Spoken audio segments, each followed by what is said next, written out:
क्या आप जानते हैं कि नवरात्रि का पहला व्रत किसने रखा था? नवरात्रि, जिसे हम शक्ति की उपासना का पर्व मानते हैं, देवी दुर्गा जी की आराधना का समय मानते हैं, 9 देवियों की आराधना करते हैं, ये पर्व हमें देवी की शक्ति, भक्ति और विजय के प्रतीक के रूप में इंस्पायर करता है। इस पर्व के दौरान हर भक्त जो है अपनी मनोकामनाओं की पूर्ति के लिए माता आदि शक्ति जगदम्बा की कृपा प्राप्त करने की प्रार्थना कर रहा है। नवरात्रि के महत्व और श्री राम और रावण के युद्ध पर आधारित एक कथा है जो आपको बताएगी कि कैसे मां चंडी की आराधना ने भगवान श्री राम को रावण पर विजय दिलाई थी। त्रेता युग में रावण ने माता सीता का हरण कर लिया था, जिससे भगवान श्री राम की पूरी जीवन शैली जो थी उसमें एक भूचाल आ गया था। रावण जो अत्यंत शक्तिशाली था, ज्ञानी था, उसने माता सीता को लंका में अशोक वाटिका में बंदी बना लिया था। भगवान श्री राम जो धर्म के रक्षक थे, अपने भ्राता लक्ष्मण और वानर सेना के साथ लंका पर चढ़ाई के लिए तैयार थे। ये युद्ध जो था व्यक्तिगत नहीं था, बल्कि अच्छाई और बुराई के बीच का संघर्ष था। जब भगवान श्री राम ने लंका पर चढ़ाई की तो वहां पर भयंकर युद्ध की शुरुआत हुई।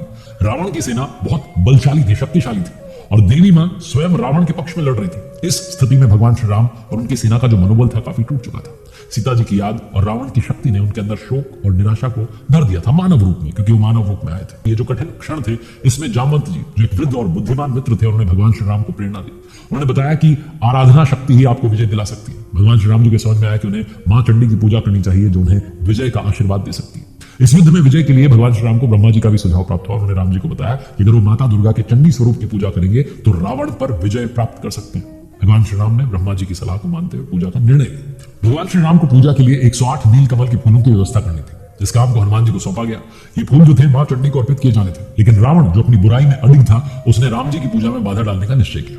रावण ने 108 फूलों में से एक फूल को गायब कर दिया। जब भगवान श्री राम जी को पता चला कि 107 फूलों की ही व्यवस्था हो पाएगी, एक फूल की कमी है, तो बहुत चिंतित हो गए। उन्हें लगा कि बिना 108 फूलों के उनकी पूजा अधूरी रह जाएगी और इस कारण उनकी विजय भी असंभव हो जाएगी, संभव नहीं हो पाएगी। अपनी पूजा को पूरा करने के लिए राम जी ने एक अकल्पनीय, जिसे आप सोच नहीं सकते, निर्णय लिया। उन्होंने सोचा कि क्यों ना अपने एक नेत्र को अर्पित कर दें, क्योंकि उनके भक्त, उनकी सराहना करने वाले उन्हें नील कमल के समान मानते थे।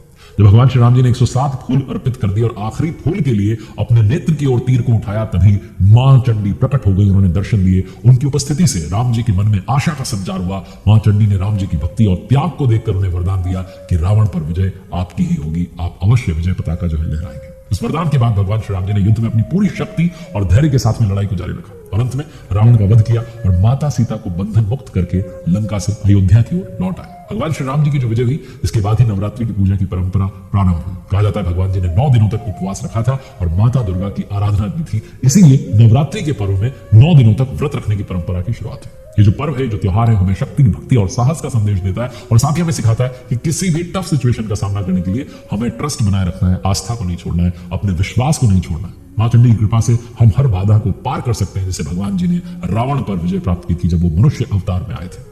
ये नवरात्रि का पर्व है, ये धार्मिक आस्था का ही सिर्फ प्रतीक नहीं है, बल्कि हमें सिखाता है कि जीवन में संघर्ष तो आएगा, लेकिन विजय भी आपकी मिलेगी। अगर आपकी भक्ति सच्ची है तो शक्ति भी आपको प्राप्त अवश्य होगी।